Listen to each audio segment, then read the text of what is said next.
Hello everybody. आज की इस वीडियो में मैं डिस्कस करने जा रहा हूँ एक इम्पोर्टेंट कंसेप्ट, वो है पैटी। काफ़ी महत्वपूर्ण टर्म है पैटी और काफ़ी प्रॉब्लम्स इसमें पूछी जाती हैं कंपटीशंस में। तो गेट नेट बार जस्ट डिफर के स्टूडेंट्स हों, चाहे IIT JEM के स्टूडेंट्स हों, चाहे PCS IAS की प्रिपरेशंस करने वाले, और चाहे डिफरेंट जो असिस्टेंट प्रोफेसर्स का एग्ज़ाम लिखते हैं, PhD का एग्ज़ाम लिखते हैं स्टूडेंट्स, सभी के लिए महत्वपूर्ण है। तो फिजिक्स कम्युनिटी को इनरिच करेगी, ऐसा मेरा विश्वास है।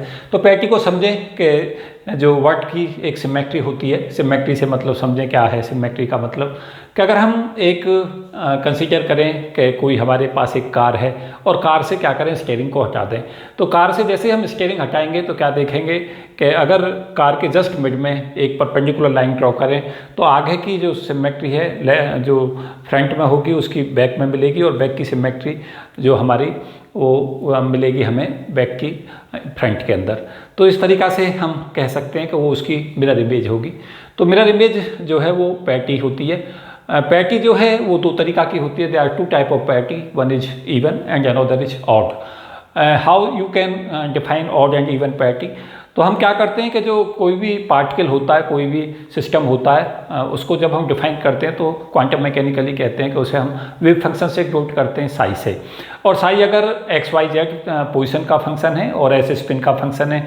अगर हमारा x माइनस एक्स से रिप्लेस होता है, y माइनस वाई से रिप्लेस होता है, z माइनस जेड से रिप्लेस होता है, तो अगर ये चेंज करने पर अगर वेव फंक्शन की वैल्यू चेंज हो जाती है तो उसको हम कहते हैं ऑड पैटी, और अगर वैल्यू चेंज नहीं होती तो वो कहलाती है हमारी इवन पैटी। जैसे हमारा जितने भी ऑड फंक्शंस हैं like AX, BX cube, CX 5, इस तरीक़ा के जो वेव फंक्शन है जहाँ पे x की जो वैल्यू ऑड में है पावर में, वो सारे के सारे वेव फंक्शंस ऑड पैटी रखेंगे। x², x4, x6, x8, ये सारे वेव फंक्शंस जो होंगे वो इवन पैटी को शो करेंगे। उसी तरीक़ा से साइन x या tan x जो होता है, अगर उसे x को माइनस एक्स से रिप्लेस करते हैं तो साइन माइनस एक्स जो माइनस साइन एक्स बन जाता है और tan minus x minus tan x बन जाता है। तो उनके करस्पॉन्डिंग जो पैटी होगी वो हमारी ऑड होगी। और कॉस जो x होगा या x² x4 की फॉर्म होगी, वहाँ पे जो पैटी है वो इवन होगी, क्योंकि कॉस माइनस एक्स जो है वो हमारा कॉस x रहता है। तो इस तरीक़ा से हम इसे डिफाइन करते हैं। कई बार क्वेश्चंस आते हैं, अगर स्फेरिकल कोऑर्डिनेट्स में हमें बताना हो कि पैटी हम कैसे चेक करें कि ऑड पैटी या इवन पैटी है, तो उसके लिए क्या करते हैं कि कोऑर्डिनेट ले लेते हैं। स्फेरिकल कोऑर्डिनेट में हम सब जानते हैं x की वैल्यू होती है r sin theta cos phi, y होता है r sin theta sin phi, और z होता है r cos थीटा। उसके बाद क्या करें, r को r से ही चेंज रखें, और थीटा को पाई माइनस थीटा से चेंज कर दें, और फाई को पाई प्लस फाई से चेंज कर दें। अगर r को r से, थीटा को पाई माइनस थीटा से और फाई को पाई प्लस फाई से चेंज करने पर वेव फंक्शन में अगर वेव फंक्शन सेम लौट आता है तो इवन पैटी है, और अगर माइनस साइन के साथ चेंज होकर आता है तो तब हम कहते हैं कि ऑड पैटी है। उसके अलावा अगर हमारा ये स्फेरिकल कोऑर्डिनेट का पैटर्न है, अगर हमसे पूछता है स्फेरिकल की बजाय सिलेंड्रिकल कोऑर्डिनेट में, तो सिलेंड्रिकल कोऑर्डिनेट में r थीटा z में फंक्शंस XYZ लिखे जाते हैं। x की वैल्यू होती है r cos theta, y r sin theta, और z की वैल्यू z। तो क्या करें, हम इनको चेंज करें, थीटा को चेंज करें पाई प्लस थीटा से, r को r से चेंज करें, z को माइनस z से चेंज करें, तो क्या होगा, हमारा x माइनस एक्स से रिप्लेस हो जाएगा, y माइनस वाई से चेंज हो जाएगा, और z माइनस z से चेंज होगा। फिर देख लें, अगर इन चेंजों के बाद r को r से, थीटा को पाई प्लस थीटा से, और z को माइनस z से चेंज करने पर अगर वेव फंक्शन चेंज हो जाता है तो हम कहते हैं कि पैटी ऑड है, और अगर नहीं चेंज होता है तो पैटी इवन है। तो इस तरीक़ा से हम स्फेरिकल, सिलेंड्रिकल और कार्टेशियन कोऑर्डिनेट में हम पैटी को चेक करते हैं। पैटी जो होती है वो उसके अलावा पैटी की जो प्रॉपर्टी है उसमें दो तीन चीज़ें जो महत्वपूर्ण है उसे समझें कि पैटी जो होती है वो कांस्टेंट रहती है आइसोलेटेड सिस्टम की। अगर कोई सिस्टम है वो आइसोलेटेड है, किसी भी सिस्टम के अदर उस पर किसी और चीज़ का इन्फ्लुएंस नहीं हो रहा है, कोई एक्सटर्नल इन्फ्लुएंस या पर्टर्बेशन उसके ऊपर अप्लाई नहीं हो रही है, तो पैटी जो है उस समय पर कांस्टेंट रहती है। और अगर रेडिएशंस को कोई सिस्टम एब्जॉर्ब कर लेता है या रेडिएशन को निकालता है, एमिट करता है, तो पैटी कॉन्फ़िगरेशन की चेंज हो जाती है। तो ये इम्पॉर्टेंट है, काफ़ी इम्पॉर्टेंट कंसेप्ट है। पैटी जो होती है होल सिस्टम की, वो प्रोडक्ट होती है इंडिविजुअल पार्टिकल के थ्रू। कि हमारे पास में अगर डिफरेंट कोई पार्टी सिस्टम है, उसके साथ सिस्टम के साथ में डिफरेंट पार्टिकल हैं, और अगर पार्टिकल्स की हमें पैटियाँ पता हैं तो क्या होता है कि अगर हमें टोटल पैटी बतानी है तो उन सिस्टमों की जो पैटी है वो हम प्रोडक्ट कर लेते हैं। तो जो पैटी है वो मल्टीप्लिसिटी प्रॉपर्टी को ओबे करती है। कुछ जैसे क्वांटिटी होती हैं, जैसे बेरियन नंबर, लेप्टॉन नंबर, ये एडिटिव प्रॉपर्टी होती हैं। जो हमारी पैरिटी होती है वो हमारी मल्टीप्लिसिटी प्रॉपर्टी होती है। जैसे हमारे पास दो पार्टिकल ऐसे हैं ए और बी, उनकी पैरिटी सपोज क्या इवन है दोनों की, तो जो टोटल सिस्टम है उसकी पैरिटी भी इवन होगी। अगर हमारा एक सिस्टम ऐसा है, एक पार्टिकल, दो पार्टिकलों से सिस्टम मिला है ए और बी, एक की पैरिटी ऑड है, दूसरे की इवन है, तो जो टोटल जो हमारी पैरिटी होगी वो ऑड होगी। तो ऑड ऑड से इवन बनती है और इवन इवन से इवन बनती है। ऑड इवन से जो है वो ऑड पैरिटी और इवन ऑड से जो है वो भी ऑड पैरिटी बनती है। तो मल्टीप्लिसिटी प्रॉपर्टी को ओबे करती है, इस चीज़ को ध्यान रखें। पैरिटी जो होती है हम सब जानते हैं चार तरीका के इंटरेक्शंस होते हैं। There are 4 type of interactions which exist in elementary particles. एक होता है हमारा वीक इंटरेक्शंस, एक होता है स्ट्रॉन्ग इंटरेक्शंस, एक होता है ईएम इंटरेक्शंस और एक होता है हमारा ग्रेविशियल इंटरेक्शन। तो ग्रेविशियल इंटरेक्शंस तो मासिव बॉडियों पर लगता है, तो जो न्यूक्लियर फिजिक्स है उसके लिए ज़्यादा इंपॉर्टेंट नहीं रहता, क्योंकि जो न्यूक्लियर पार्टिकल्स होते हैं उनके मास बहुत कम होते हैं। तो हमारे पास 3 इंटरेक्शंस इंपॉर्टेंट हो जाते हैं न्यूक्लियर फिजिक्स में, एक स्ट्रॉन्ग इंटरेक्शन, एक हमारा वीक इंटरेक्शंस और एक ईएम इंटरेक्शन। तो स्ट्रॉन्ग इंटरेक्शंस और ईएम इंटरेक्शन में पैरिटी कंजर्व रहती है, before the process and after the process parity same रहती है। लेकिन वीक इंटरेक्शंस में Yang and Lee theory confirm करती है कि पैरिटी जो है वो कंजर्व नहीं रहती। तो बहुत ही बार क्वेश्चन पूछा जाता है कि किस इंटरेक्शन में पैरिटी कंजर्व नहीं रहती, तो सदा मार्क करना होता है हमें वीक इंटरेक्शन। तो ये मैं और डिटेल डिस्कशन आगे दूंगा इस पर। पैरिटी जो है ये मैं भी डिस्कस ही कर रहा था। पैरिटी जो होती है मोशन की, अगर एल के ऑर्बिटल क्वांटम नंबर से हम देखें तो अगर समेशन एल की वैल्यू, एल जो ऑर्बिटल क्वांटम नंबर है, अगर वो इवन है तो पैरिटी जो है वो इवन होती है, और समेशन एल की वैल्यू अगर हमारी ऑड है तो ऑड पैरिटी होती है। जैसे हम देख सकते हैं कि कोई पार्टिकल है, उसमें उसका कॉन्फिगरेशन सपोज किया हमें 1s 2s और 2p से ग्रोथ हो रहा है किसी पार्टिकल का, तो अगर हमसे कहा जाता है कि इसकी पैरिटी बताएं क्या होगी, तो L की वैल्यू इसके लिए ले लें 0, S के लिए, इस S के लिए भी 0 और P के लिए 1 होगी।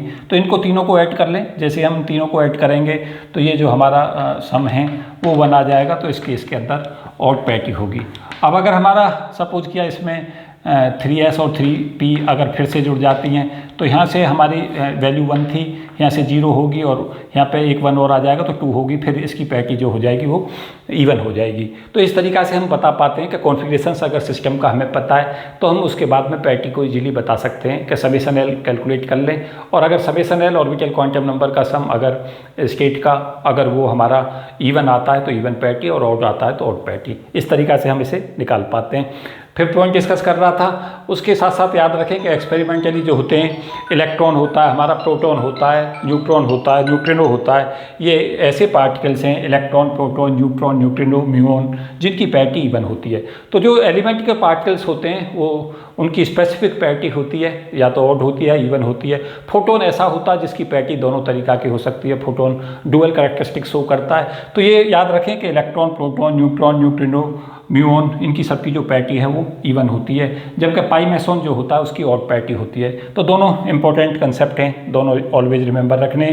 फोटोन की डुअल पैरिटी होती है, क्योंकि फोटोन का अगर इलेक्ट्रिक मोड से जनरेट हो रहा है फोटोन तो पैरिटी -1 की पावर L से तय होती है, और L जो यहाँ पे क्या कहलाता है ऑर्बिटल क्वांटम नंबर होता है। M पैरिटी जो मैग्नेटिक पैरिटी है, अगर उसका मोड ऑफ जनरेशन मैग्नेटिक है तो अब M पैरिटी जो है वो -1 की पावर L होती है। ये भी याद रखें कि E पैरिटी और M पैरिटी में केवल अंतर रहता है माइनस साइन का, तो ये दोनों चीज़ याद रखें। यहाँ से जो पैरिटी E पैरिटी अगर हमारी इवन आती है तो यहाँ से फिर ऑड मिलेगी और वाइस वर्सा। तो डुअल प्रॉपर्टी होती है, पहले हम तय करते हैं कि मोड ऑफ जो जिससे वो जनरेट हो रहा है फोटोन, उसका इलेक्ट्रिक मोड से जनरेशन हो रहा है या मैग्नेटिक से हो रहा है। तो दोनों एक्सप्रेशंस इंपॉर्टेंट हैं। साथ साथ याद रखें कि जो सीपीटी थ्योरम है वो कहती है कि कोई भी प्रोसेस हो, चाहे वो हमारा कोई सा भी इंटरेक्शंस हो, चाहे स्ट्रॉन्ग हो, चाहे वीक इंटरेक्शंस हो, चाहे ईएम इंटरेक्शन हो, उसमें जो प्रोडक्ट होता है सीपीटी का, चार्ज कॉन्जुगेशन, पैरिटी ऑपरेटर और टाइम रिवर्सिबल ऑपरेटर, अगर इन तीनों का प्रोडक्ट हम लेते हैं तो वो सदा कंजर्व रहता है, चाहे वो इंटरेक्शन किसी भी तरीका का हो। इसे हम कहते हैं सीपीटी थ्योरम। तो सीपीटी थ्योरम में बहुत ही इंपॉर्टेंट कंसेप्ट इसका बनता है कि जो प्रोडक्ट है charge conjugation operator, parity operator और टाइम रिवर्सिबल ऑपरेटर, वो सदा कंजर्व रहता है। साथ साथ याद रखें कि जो एटॉमिक फिजिक्स है और न्यूक्लियर फिजिक्स है, दोनों में इसका बहुत ही इंपॉर्टेंट रोल है। तो जैसे हम लैपोर्टी रूल कहते हैं, तो ट्रांजिशन सदा तब होता है जब कॉन्फ़िगरेशन की पैरिटी चेंज होती है। तो केवल इलेक्ट्रॉन ऑड पैरिटी से इवन पैरिटी में जा सकता है या इवन पैरिटी से ऑड में जा सकता है। ऑड पैरिटी से ऑड पैरिटी में कभी ट्रांजिशन नहीं होता इलेक्ट्रॉन के लिए, और इवन से इवन पैरिटी में नहीं होता। जैसे हम केस में देख सकते हैं कि एस स्टेट से एस स्टेट में ट्रांजिशन पॉसिबल नहीं होगा, क्योंकि यहाँ पे जो हमारे पैरिटी है इसकी भी पैरिटी इवन होगी, इसकी भी इवन होगी, तो ये कॉन्फ़िगरेशन पॉसिबल नहीं है। एस से पी में ट्रांजिशन या पी से एस में पॉसिबल है, क्योंकि यहाँ पे इवन पैरिटी होगी, यहाँ ऑड पैरिटी होगी, तो इलेक्ट्रॉन यहाँ से यहाँ और यहाँ से यहाँ जा सकता है। उसी तरीक़ा से डी से डी में ट्रांजिशन नहीं होता, एस से डी स्टेट में ट्रांजिशन नहीं होता, तो क्योंकि वहाँ पे भी पैरिटी दोनों जगह इवन होती है। तो पैरिटी केवल और केवल ट्रांजिशंस, एटॉमिक ट्रांजिशंस तब होते हैं जब पैरिटी कॉन्फ़िगरेशन की चेंज हो। तो इम्पोर्टेंट है, इसे हम लैपोर्टी रूल कहते हैं। तो लैपोर्टी रूल यही कहता है कि इलेक्ट्रॉन जब ट्रांजिशन करता है तो इलेक्ट्रॉन चाहे एक ट्रांजिशन करे चाहे दो ट्रांजिशन करें, सदा जब तक पैरिटी में चेंज नहीं होगा तब तक प्रोसेस पॉसिबल नहीं होगी। तो parity of the configuration must be change, this is the statement. ये एटॉमिक में इसका रोल है। दो तीन बातें और जो इसमें महत्वपूर्ण है जो आपको पता होनी चाहिए, वो है कि जितने भी स्केलर पैरामीटर्स हैं, लाइक टेम्परेचर, मैंने यहाँ लिखा है टेम्परेचर, क्यू चार्ज और एनर्जी, ये सब स्केलर क्वांटिटी हैं, सदा इनकी पैरिटी इवन होती है। तो दो parameters which are scalar in nature, they all possess the even parity. और जो हमारा मोमेंटम है और फोर्स है और इलेक्ट्रिक फील्ड है, इनकी पैरिटी जो है ऑड होती है। तो ये भी ध्यान रखें कि मोमेंटम, फोर्स और इलेक्ट्रिक फील्ड इनकी ऑड पैरिटी होती है, और जितने भी स्केलर पैरामीटर्स होते हैं उनकी सबकी जो इवन पैरिटी होती है। मैंने एक बहुत ही इंपॉर्टेंट लाइन यहाँ पे लिखी है कि जो हमारे सूडो वेक्टर्स होते हैं, like orbital angular momentum L और मैग्नेटिक फील्ड B, ये हमारे कहलाते हैं सूडो वेक्टर्स। मैं एक वीडियो में बताऊंगा सूडो स्केलर्स और सूडो वेक्टर्स क्या होते हैं। तो जो सूडो वेक्टर्स होते हैं, like orbital angular momentum, like magnetic field, इनकी पैरिटी इवन होती है। तो ये मैं बता रहा था, कुछ फैक्चुअल चीज़ें भी बता रहा था और इसके प्रैक्टिकल एप्लीकेशंस भी बता रहा था। तो मुझे उम्मीद है कि निश्चित तौर से फिजिक्स कम्युनिटी को इनरिच करेगी, उनके कंसेप्टों को इनरिच करेगी। तो इस वीडियो में इतना ही। आगे कुछ और न्यूक्लियर फिजिक्स की आगे मैं वीडियो अपलोड कर रहा हूँ। सिलेबस के हिसाब से ये सब वीडियो हैं, तो मुझे उम्मीद है कि निश्चित तौर से जो यूनिट फर्स्ट है उसके मैंने बहुत सारी वीडियोज़ ऑलरेडी अपलोड की हैं। तो यूनिट फर्स्ट का ये लेक्चर था मेरा, और जो मैं लेक्चर दे चुका था 4, उसी के क्रम में ये नेक्स्ट लेक्चर था। तो मुझे उम्मीद है कि निश्चित तौर से आपको बेनिफिट देगा, और सिलेबस को कवर करते हुए ये सब मेरी वीडियो हैं, तो आप इन्हें देखते रहें और कंपटीशंस के लिए और अपने कंसेप्ट को इनरिच करते रहें। Thank you and best wishes for all of you. जय हिंद।